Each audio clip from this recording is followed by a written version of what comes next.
ಸಮುದ್ರದ ನಡುವೆ ಒಂದು ದುರಂತ ಪಯಣ. ಕಥೆಯು ಹಳೆಯ ಶಾಲಾ ಸ್ನೇಹಿತರ ಗುಂಪಿನೊಂದಿಗೆ ಪ್ರಾರಂಭವಾಗುತ್ತದೆ.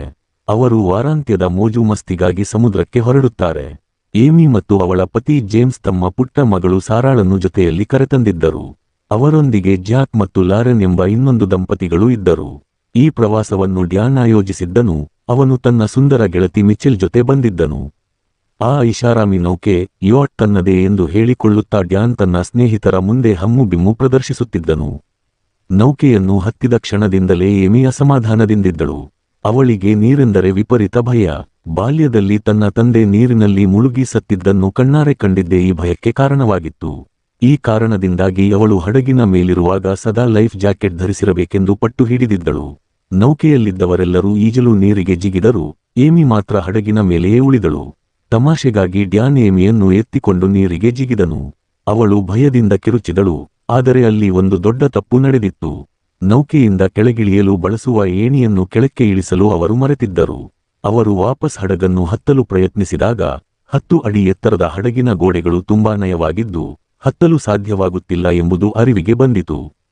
ಅವರು ಎಷ್ಟು ಪ್ರಯತ್ನಿಸಿದರೂ ಹಡಗಿನ ಡೆಕ್ ತಲುಪಲು ಸಾಧ್ಯವಾಗಲಿಲ್ಲ.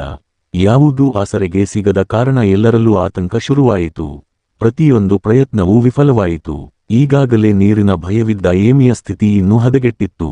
ಪತಿ ಜೇಮ್ಸ್ ಸಹಾಯದಿಂದ ಅವಳು ಕಷ್ಟಪಟ್ಟು ತೇಲುತ್ತಿದ್ದಳು. ಆದರೆ ಇದು ಬಹಳ ಸಮಯ ಸಾಧ್ಯವಿರಲಿಲ್ಲ. ಒಂದು ವೇಳೆ ಅವರು ಹಡಗನ್ನು ಹತ್ತದಿದ್ದರೆ ಸಾವು ನಿಶ್ಚಿತವಾಗಿತ್ತು. ಮಿಚೆಲ್ ಬಹಳ ಹೊತ್ತು ತಣ್ಣೀರಿನಲ್ಲಿದ್ದ ಕಾರಣ ನಡುಗಲು ಪ್ರಾರಂಭಿಸಿದಳು.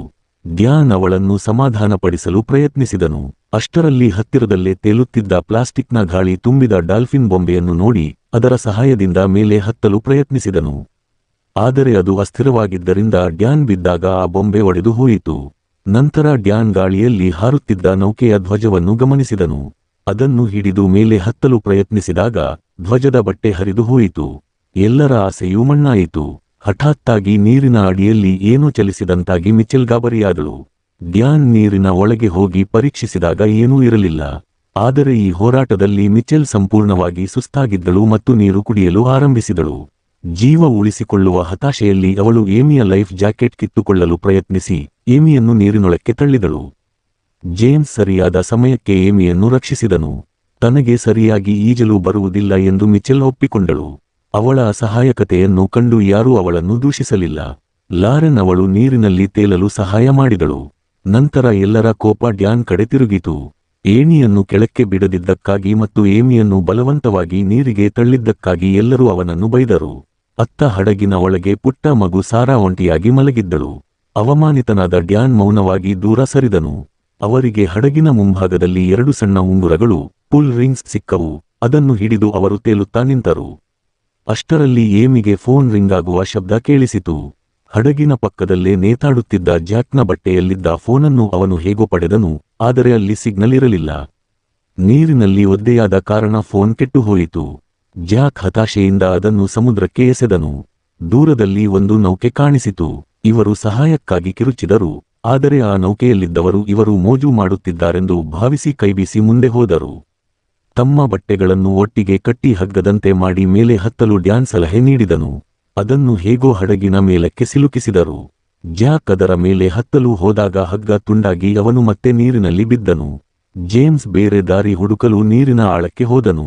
ಅಷ್ಟರಲ್ಲಿ ಅವನ ಕೈಲಿದ್ದ ಚಾಕು ಕೆಳಗೆ ಬಿದ್ದಿತು.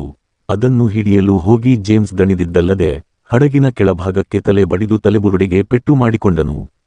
ಅವನು ಪ್ರಜ್ಞೆ ತಪ್ಪಿದನು. ಜಾಕ್ ಆ ಚಾಕುವನ್ನು ಪಡೆದು ಹಡಗಿನ ಗೋಡೆಗೆ ಚುಚ್ಚಿ ಮೇಲೆ ಹತ್ತಲು ಪ್ರಯತ್ನಿಸಿದನು. ಆದರೆ ಹಡಗಿಗೆ ಹಾನಿಯಾಗುತ್ತದೆ ಎಂಬ ಕಾರಣಕ್ಕೆ ಡ್ಯಾನ್ ಅವನನ್ನು ತಡೆದನು. ಈ ಸಂಘರ್ಷದ ನಡುವೆ ಅಕಸ್ಮಾತ್ತಾಗಿ ಚಾಕು ಜೇಮ್ಸ್ಗೆ ಚುಚ್ಚಿ ಅವನಿಗೆ ವಿಪರೀತ ರಕ್ತಸ್ರಾವವಾಯಿತು. ರಕ್ತವನ್ನು ಕಂಡು ಭಯಭೀತಳಾದ ಮಿಚೆಲ್ ದೂರ ಈಜಿ ಹೋಗಿ ನೀರಿನಲ್ಲಿ ಮುಳುಗಿ ಮೃತಪಟ್ಟಳು. ಸ್ವಲ್ಪ ಸಮಯದ ನಂತರ ಜಾಕ್ ಕೂಡ ರಕ್ತಸ್ರಾವದಿಂದ ಸತ್ತನು. ಇದರಿಂದ ಕೋಪಗೊಂಡ ಜೇಮ್ಸ್ ಡ್ಯಾನ್ ಮೇಲೆ ದಾಳಿ ಮಾಡಿದನು. ಅಪರಾಧ ಪ್ರಜ್ಞೆಯಿಂದ ನೊಂದ ಡ್ಯಾನ್ ಆ ನೌಕೆ ತನ್ನದಲ್ಲವೆಂದು ಕೇವಲ ಶ್ರೀಮಂತಿಕೆಯ ಪ್ರದರ್ಶನಕ್ಕಾಗಿ ಅನುಮತಿಯಿಲ್ಲದೆ ತಂದಿರುವುದಾಗಿ ಒಪ್ಪಿಕೊಂಡನು. ಆದರೆ ಈಗ ಕ್ಷಮೆಗೆ ಸಮಯವಿರಲಿಲ್ಲ. ಜಾಕ್ನ ಶವ ನೀರಿನಲ್ಲಿ ತೇಲಿ ಹೋಯಿತು. ಜೇಮ್ಸ್ ಸ್ಥಿತಿ ಚಿಂತಾಜನಕವಾಯಿತು. ಲಾರೆನ್ ಸಹಾಯ ತರಲು ದಡದವರೆಗೆ ಈಜಲು ನಿರ್ಧರಿಸಿದಳು. ಕೊನೆಗೆ ಜೇಮ್ಸ್ ಮೃತಪಟ್ಟಾಗ ಏಮಿ ಭಾರವಾದ ಮನಸ್ಸಿನಿಂದ ಅವನ ಶವವನ್ನು ಬಿಟ್ಟುಕೊಡಬೇಕಾಯಿತು. ಗುಡುಗು ಸಹಿತ ಮಳೆ ಪ್ರಾರಂಭವಾಯಿತು. ಡ್ಯಾನ್ ಚಾಕುವನ್ನು ಹುಡುಕಲು ನೀರಿನ ಆಳಕ್ಕೆ ಹೋದರೂ ಅದು ಸಿಗಲಿಲ್ಲ. ಏಮಿ ತನ್ನ ಲೈಫ್ ಜಾಕೆಟ್ ಅನ್ನು ಅವನೊಂದಿಗೆ ಹಂಚಿಕೊಂಡಳು. ಮಿಂಚಿನ ಬೆಳಕು ಡ್ಯಾನ್ ಕಣ್ಣಿನ ಗಾಜಿನ ಗಾಗಲ್ಸ್ ಮೇಲೆ ಬಿದ್ದಾಗ ಅವನಿಗೆ ಒಂದು ಉಪಾಯ ಹೊಳೆಯಿತು.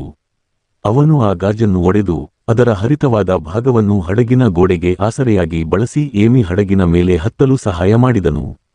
ಹಡಗನ್ನು ಹತ್ತಿದ ಏಮಿ ತಕ್ಷಣ ಏಣಿಯನ್ನು ಕೆಳಕ್ಕೆ ಇಳಿಸಿ ಮಗು ಸಾರಾಳನ್ನು ರಕ್ಷಿಸಿದಳು. ಮಗು ಸುರಕ್ಷಿತವಾಗಿತ್ತು.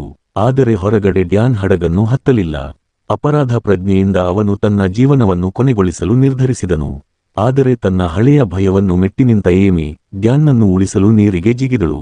ಮರುದಿನ ಬೆಳಿಗ್ಗೆ ಮಗುವಿನ ಅಳುವಿನ ಶಬ್ದ ಕೇಳಿ ಮೀನುಗಾರರು ನೌಕೆಯ ಹತ್ತಿರ ಬಂದರು. ಅಲ್ಲಿ ತೀವ್ರ ಆಘಾತಕ್ಕೊಳಗಾಗಿದ್ದ ಏಮಿ ಪಕ್ಕದಲ್ಲೇ ಡ್ಯಾನ್ನ ಶವದೊಂದಿಗೆ ಡೆಕ್ ಮೇಲೆ ಕುಳಿತಿರುವುದು ಅವರಿಗೆ ಕಂಡುಬಂದಿತು.